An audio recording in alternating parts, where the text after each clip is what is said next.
Brown. All right, let's call meeting to order. For approval of last month's minutes. Motion to approve the, is that correct? A motion to approve the last minutes? Second, all in favor? Aye. All right, there we go, now, the public. Hearing director's report, Michael. Yeah, before we start, just a note on the agenda, that was distributed beforehand. We're gonna have one item that we will not be taking action on today. That's under E8, other business, item B, award of diesel fuel contract. So the board is, accepting that change the agenda, then agenda is presented. Need motion? Motion to, what was that, I'm sorry? Change. To change the agenda? Yep, so moved. Second, all in favor? Aye. Okay, great, thank you. So, first off then, just in generally in your board packet information, included a handout today for the end of session report, provided by Zephyr Government Strategies. Just to recap, and Mike Cassidy with Zephyr Government Strategies is kind of to join us today. But just want to recap kind of the items from the state legislative session, so you're familiar with that. The budget, HB 111, signing the law on the 16th of this past month. Included in that, obviously was the regular appropriation for our downstate operating assistance program for the year. What was also included in the end of legislative session was the reinsertion of the downstate operating fund residual balance transfer that we discussed about last month, where some language was removed from that. Our statute, which allows for any remaining monies that are left over at the end of the year after all the money is distributed to downstate Illinois, whatever's left over gets automatically transferred in the capital account. So during last fall's veto session, that got struck from the language mistakenly, and it was added back in. Important note that it needed to be in there, so that was fixed in the legislative session.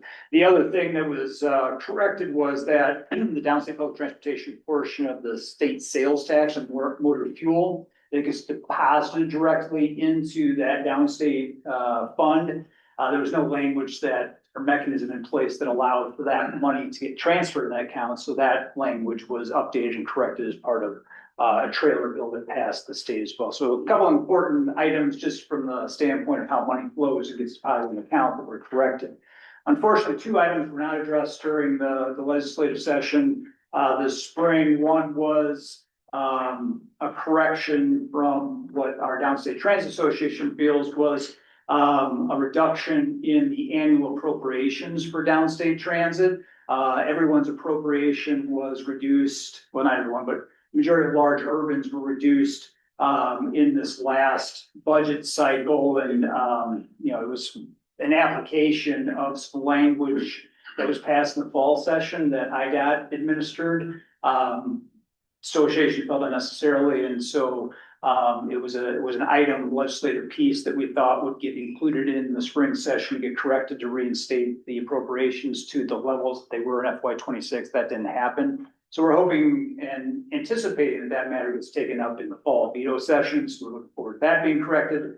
The other item that didn't get taken up during the spring session was the correction of the downstate operating reimbursement rate from 75% to 80%, or I'm sorry, from 80% back to 75% for urbans. As you recall, seemed to be some confusion in the fall veto session where that 80% was allocated for both urban and rural, and was only supposed to be for rural agencies, and it was supposed to be 75 for downstate. Well, unfortunately, what was passed was 80% across the board, and so we're looking to correct that back to ensure that the downstate fund continues to be viable for a lot longer period of time into the future. So again, anticipating that gets taken up during the veto session in this fall, and those two items that are remaining from the prior fall's veto session legislation that was passed get corrected. So we'll continue to work with our state transit association on that matter, and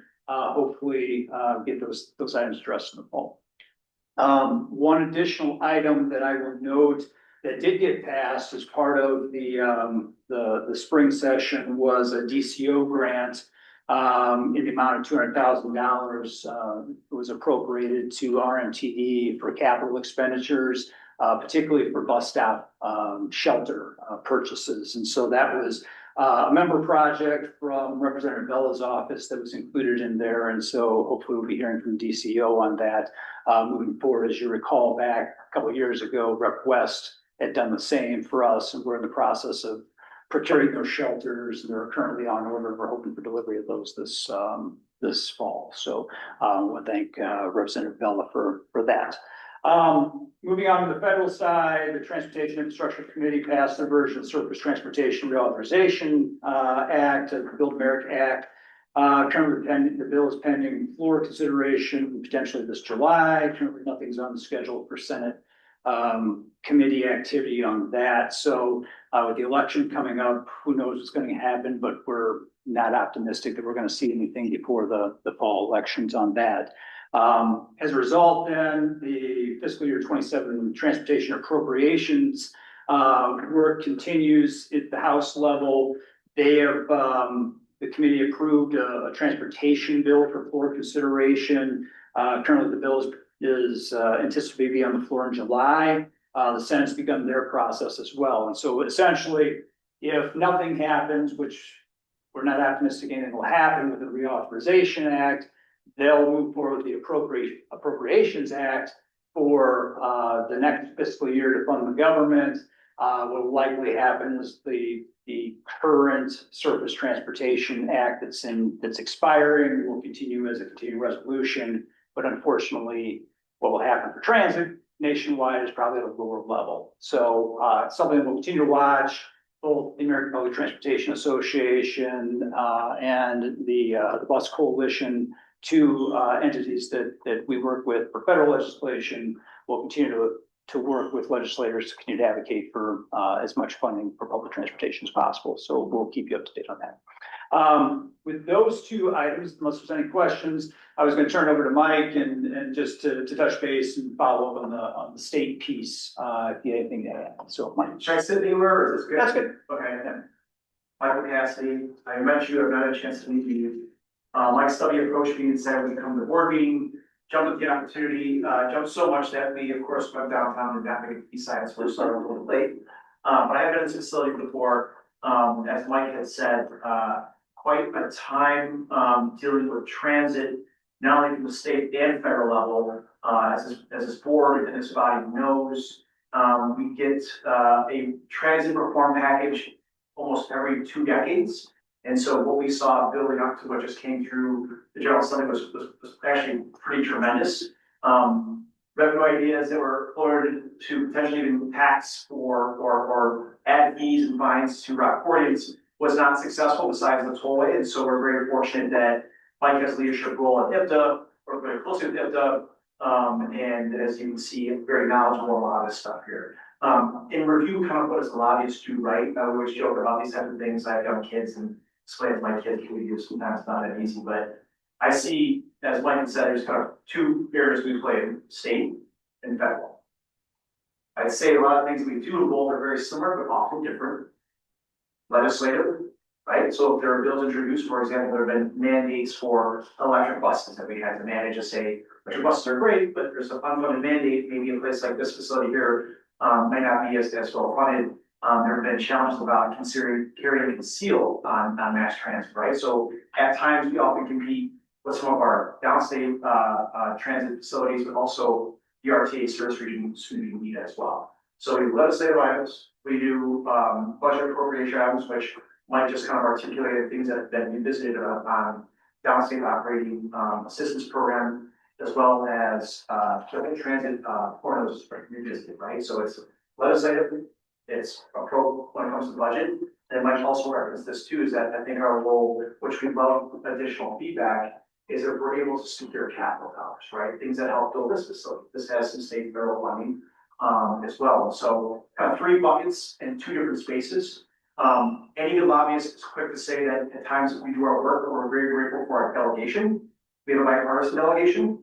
Some are stronger in our delegation than others for this, but I have to say we've come lean upon people like Maurice West, but also Congressman Hood too, who I think this district as well.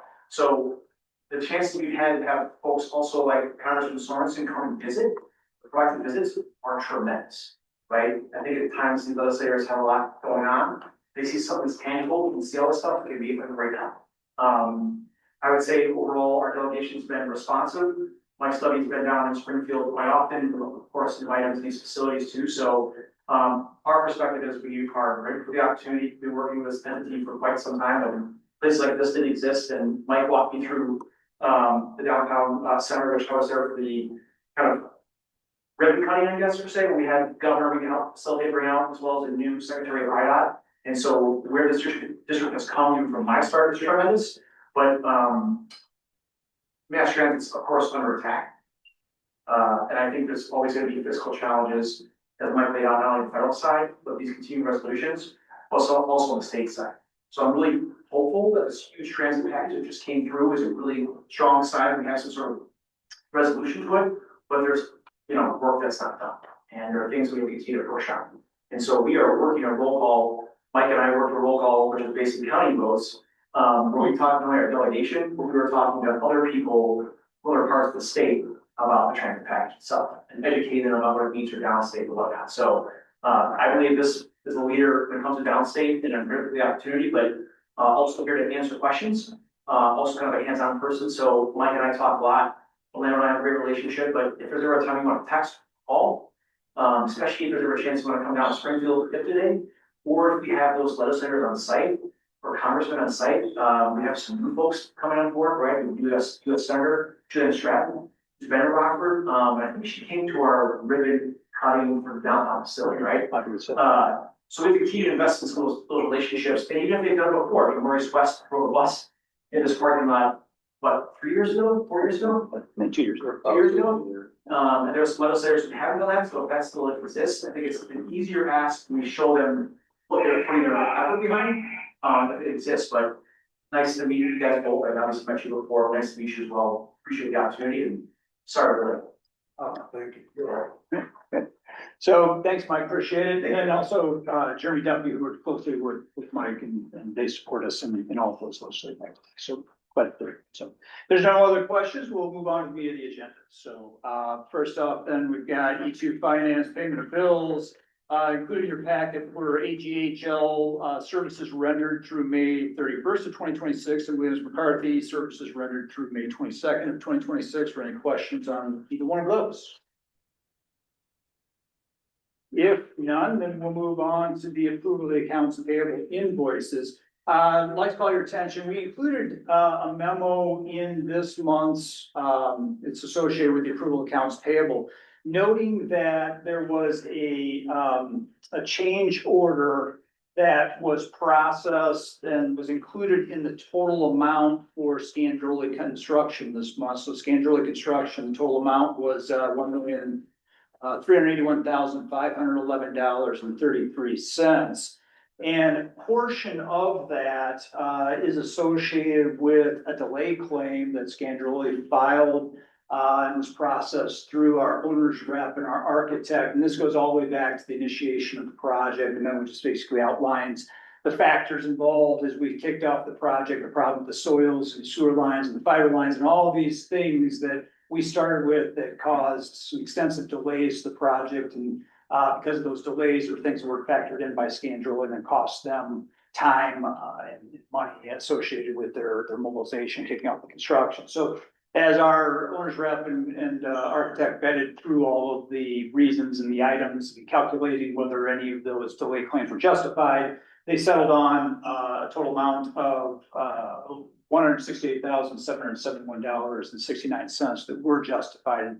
That is a condition that is outlined in their contract that we have with them. And so based on the amount of allowances that were under the contract, so there's a whole section of allowances that are things that the owner factors in that may cost them additionally during the course of the contract. That amount, there was allowances left in the contract that would go to these items. So it wasn't one in which it's a change order that has to go to the state where it's adding new money to the contract. It's already factored into the contract. But we thought it was something as part of the due process to let the board know that that particular amount is part of this month's item, but then settles the matter of any future delay or the prior delay claims, which at where we're at in this project, I mean, we're at 2/3 approximately way through the project. We wouldn't expect to have any other ones like this moving forward. So happy to answer any questions. If there are none, I would say that the board has the full amount of $2,410,609.87. That is the full amount for accounts payable for the month that we need a motion to approve. I move the motion to approve the account payable invoices for $2,410,609.87. Second, all in favor? Okay, great, thank you. Moving on, then we have the approval of the unaudited financial statement for April of 2016 included in the packet with the itemized account listings supported by the memo from Xavier Whitford. Our comptroller outlined the differences in balances this month. Still favorable budget variance as we're getting through April and the final 2 months of the fiscal year. So if there's any questions, happy to answer them. Otherwise, need a motion to approve. Motion to, for the approval of the unaudited financial statements for April 2026. Second, all in favor? Aye. Great. Thank you. And then next item C is the pension portfolio review through June 2023, June 23rd, 2026, and the investment statement ending May 31st, 2026. So as you can see, and there's favorable returns both year to date and fiscal year to date. So that's good news as it relates to those accounts. So if there's any questions, happy to answer them. Otherwise, we'll move on. Next item then we have is E3, operations, maintenance and facilities report. First up, under A, operations report, included in the packet was a memo outlining the various sectors of the operations and maintenance facilities department. Dan, you want to walk us through the report for this month? Sure. Ridership for May of 26 compared to May of 25 was up 4.1%. We're also up 3.1% fiscal year to date for the same time period as last year. Paratransit ridership month of 25, we're pretty flat. We are now 1.6% fiscal year to date than we were at this point last year. And you guys know, on July 5th, our new service change is going into effect. We do have the schedule books are out and available to the public. A lot going on getting that ready. New hire training. The class that started on the 27th last month has progressed quite well. And there will be a new class of 5 fixed route drivers and 1 paratransit driver starting right after the holiday. Maintenance report. All of the PMs are done for the maintenance plan, and vehicle availability remains good. Facility staff doing a lot of bus stop relocations with the service changes, and moving a lot of stuff around, getting ready for the part of the construction. Every day we got something we got to move. So project report, facility expansion. So we did start loading our fixed route out of the new space with them reporting there on the 24th. It's gotten fairly smooth. It's a couple of hiccups here and there that we expected, a couple of things we didn't think about that we're addressing, but overall it's gotten fairly smooth. The charger commissioning has started today. Helix is on site going through all the chargers. That's going to take about 3 weeks to get through everything. And then small issue with the being able to store the battery like buses in the new garage with the smoke control system. The contractors are working with the fire department to get that rectified. So that should not be too big of an issue. And I'm going to throw it back to Mike for the mobility management update, if you don't mind, Mike. Yeah, if there's any questions on those parts of the report so far. And then also, as Dan mentioned, CCS report this month obviously is give you the summary and a view into the various work that's ongoing inside the facility. And so that report included for your reference. So just want to give you a brief update on the mobility management study, which, as you know, that kicked off in Yeah. May 13th. Yep. Let me go back here. Sorry, I was going back to my report here. Sorry. Closed out on me. Here you go, Matt. There, we go. Got it. Got it. Thank you, sorry. Yeah, so, kicked off, March 26th. We had a consultant on board, that's all around. Been conducting a number of stakeholder meetings, through R1PC and the Metropolitan Planning Organization, our MPO. The Alternatives Transportation Selection Committee is kind of our advisory committee for this, and so those are made up of the public transportation providers in both counties. And that group met on May 13th to review the study, talk about the goals and objectives, and review the schedule, and start to work on developing strengths, weaknesses, and opportunities, and so forth. Following that, then the committee's been, or sorry, the consultant's been doing a number of outreach efforts to various groups associated with public transportation or transportation in general throughout the region, including Region 1, Human Services Transportation group, Transportation Committee. They met with them in the end of May. That's the group that makes up kind of the 5-county public transportation provider region. It's a state organized group, mainly made up of rural transportation providers, but we're a part of that. Brief them on the study because there's opportunities where not even local county providers could be involved in this study. So brought them up to speed on that. And then just this past week, they met with the Community Advisory Forum. So the Community Advisory Forum is the public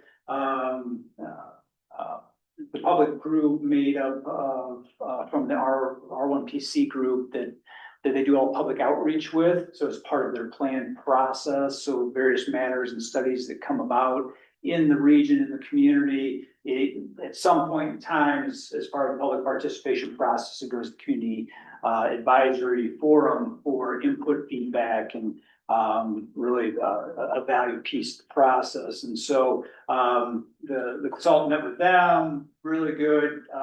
Troy also participated in that, really good feedback from that group, really involved. Made up of folks from every sector of the community, whether it's healthcare, public health, business community, other folks in the education realm, all have a representative that are designated for participation in this. So really good feedback to the consultant on that. And just as an attachment, I included the packages for your general information, just kind of what's going on with the study and the purpose of that. Obviously, our goal is identifying strategies in our region for better transportation coordination, right? Whether that's through education, marketing, communications, and so forth. Coming up with a process that takes, there's a mandated study and plan that takes that is associated with each region. It's the Human Services Transportation Plan, and every 3 years, Region 1 planning updates that plan. It's a federally required plan.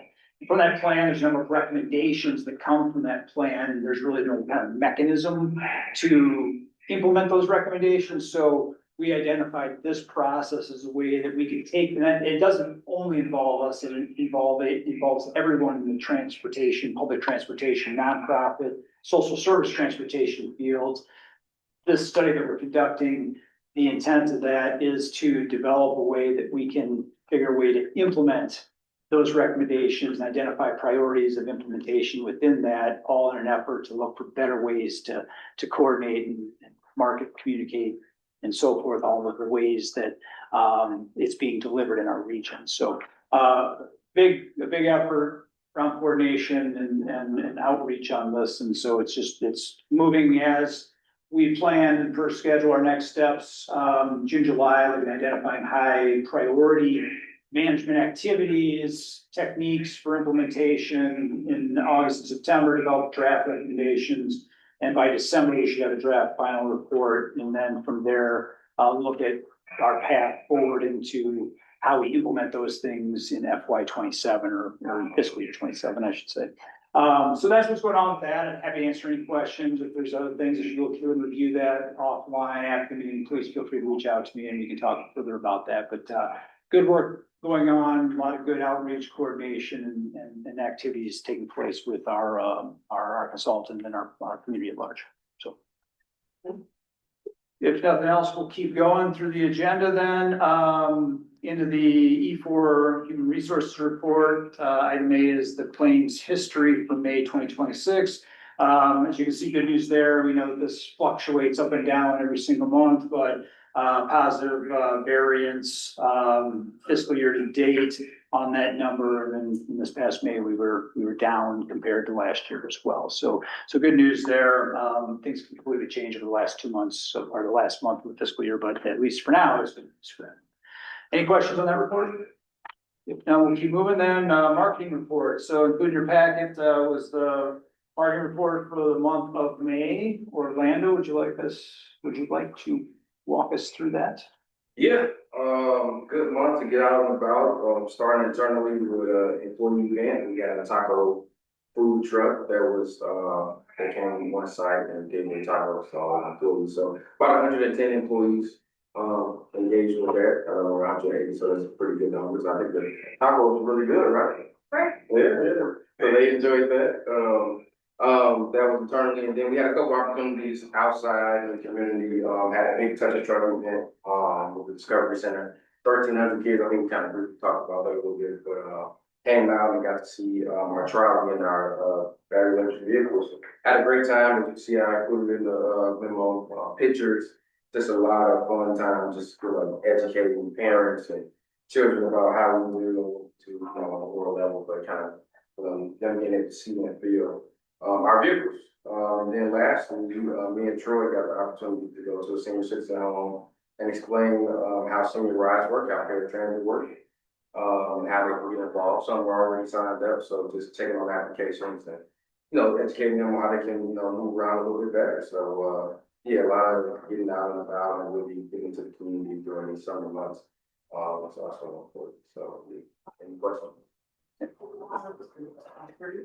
Now we'll keep moving then. E6, no report for grants this month. E7, safety and training update report from May 2026 included in your packet. As you can see, a little bit lighter activity this month in terms of incidents. That's good.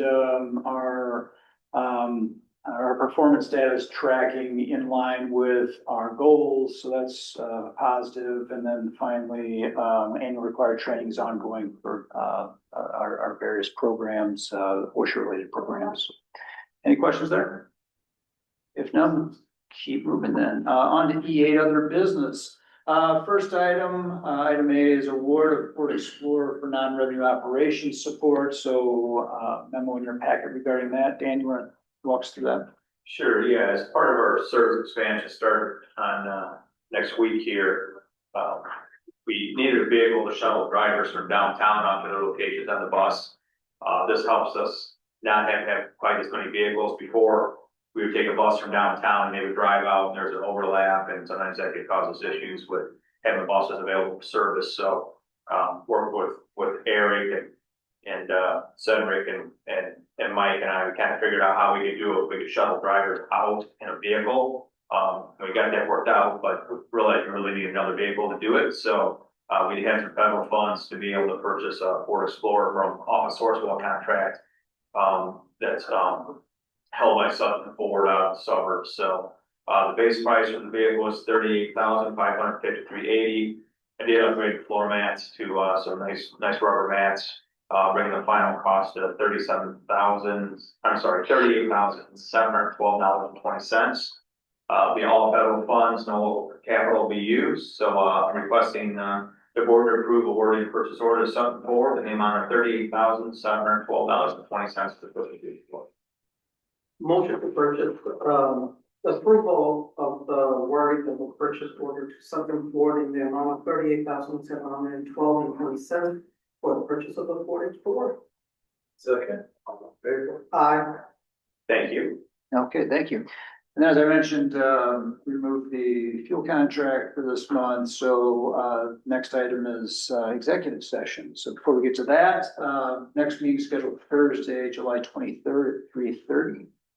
That's what, Move for, to go into executive. is that, we're still good with Oh. next month's session, right? Oh, okay. Or Month's meeting. 23rd. July 23rd.